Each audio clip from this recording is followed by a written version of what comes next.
ఒక రోజున ఏడుస్తూ పాడుకున్నాడు ఆయన. నన్ను బ్రోవామని చెప్పావే సీతమ్మ తల్లి, నన్ను బ్రోవామని చెప్పావే, అమ్మా ఇంత కష్టపడుతున్నానమ్మా కాపాడమని చెప్పమ్మా అని.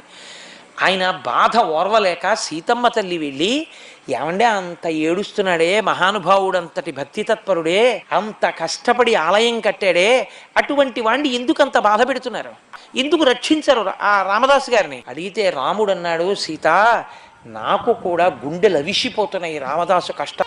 లోకంలో వేదము చెప్పిన శాసనం ఒకటి ఉంది. ఇతను గత జన్మలో ఉండగా ఒక చిలుకని తీసుకెళ్ళి పంజరంలో పెట్టి బాధ పెట్టాడు, బయటికి వెళ్ళడానికి లేకుండా చేశాడు.